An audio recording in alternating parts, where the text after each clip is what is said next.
Ever felt nervous speaking to a senior leader? You're not alone.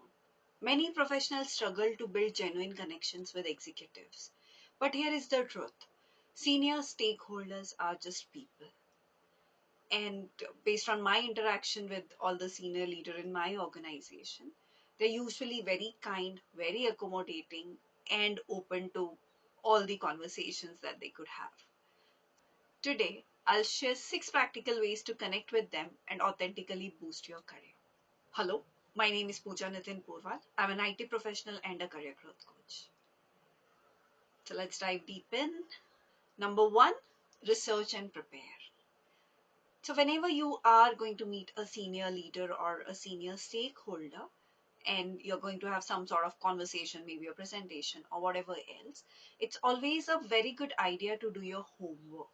So, learn about their background, interests, strategic goals, what they like, what they dislike. A simple sentence like, I read your last interview on whatever is the topic, had great insights, makes a strong first impression, because then they feel that you are genuinely interested in them, and they also can reciprocate with a genuine interest in you. Okay, also when you research and prepare, you get to know the senior stakeholder a little bit on a personal level in advance, so you know what you can talk about, what is it that you may have to avoid. It also shows the genuine interest that you have in that particular connection. And if this particular senior leader is actually, let's say, an industry expert, and you have been going through the content that they are publishing, they actually feel appreciated when you mention it. So it's always a good conversation starter. And that's why researching and preparing is very important. Okay. Number two, finding common ground. So this is something which is not only with senior stakeholder, but with anybody that you have to have a connection of sorts. You want to build a connection of sorts. You need to be able to find some common ground to build it on. So senior leaders are generally very, very busy, but they are still human. Look for shared interest, sports, books, industry trends, even family values. Casual mentions like, I heard you love hiking. Any trails you would recommend? Make conversation very personal and relatable. Also, this is one of the things that they would remember for you for a long time, because when you share a common interest together, you actually connect a little deeper on an emotional level, which is above the facts and figures that you may be sharing with them at a professional level. So that is why finding a common ground and then building with it helps you had that personal connect with some emotions in it, which would have a long term memory. Okay. Number three, offer value, not just requests. So many people approach senior executives only when they need something. Okay, so be different here. Share a relevant insight, a market trend, or solution to something that they are working with, that aligns with their priorities. For example, I saw a report on emerging AI trends, thought you would find it useful. Okay. Now the person may or may not already have access to this particular report to start with. Okay, but then if you offer it, they know that you are trying to add value. Okay. Also, when you just go to them with request, you come out as a very selfish human being.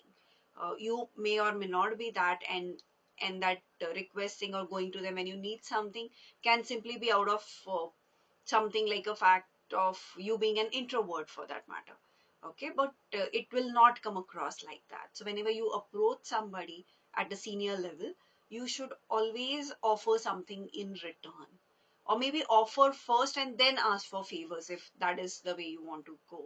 That's the best way I would suggest. Offer value first and then ask for something in return. And this is where your research would help you, because you will know what is their background, what are they really working on at this point in time, what are their strategic and professional priorities at this moment. And based on that, if you have relevant experience or if you are working on something that is related to what they are doing, then that can actually be a common ground also, and that is where you are offering value through your experience and work as well. So when that happens, again, it helps with the rapport building. Number 4, master strategic listening. Okay, the best way to connect is you need to listen more than you talk. Now, as they say, you have two ears and one mouth. That is because you should be able to listen twice as much as you speak. So instead of trying to impress through all the talks,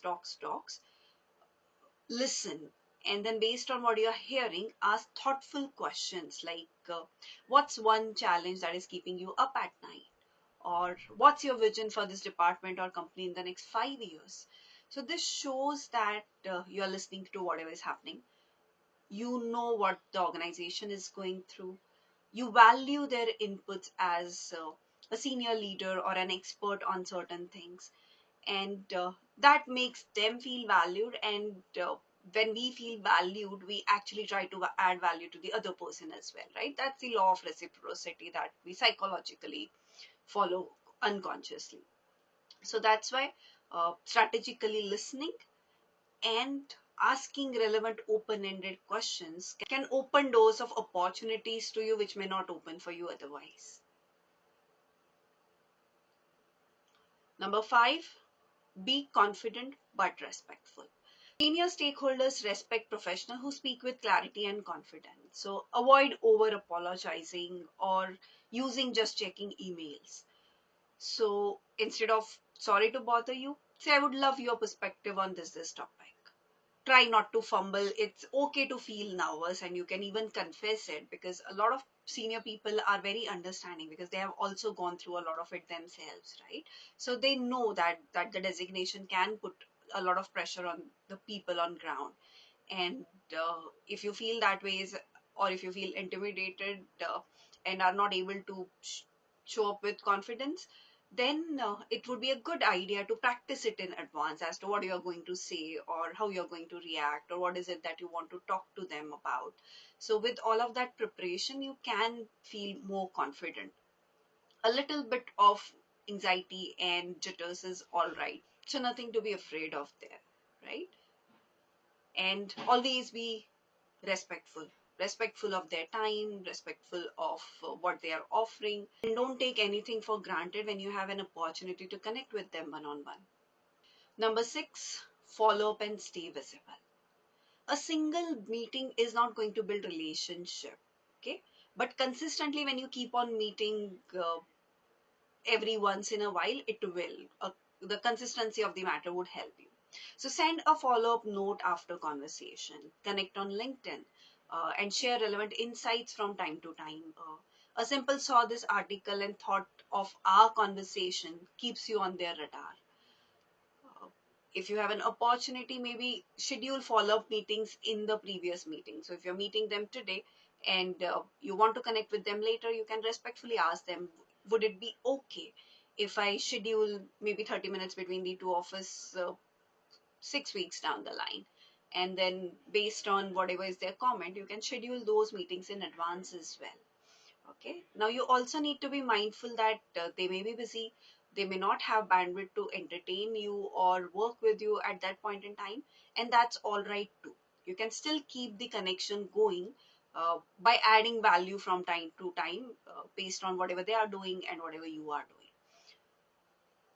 Okay, if you find opportunities to come in their radar in terms of presenting something to the senior leaders or working on a flagship project or some such opportunity, go grab them, because the more visible you are, the more confident you will feel and the more opportunities you'll have to connect with a lot of other senior stakeholders as well.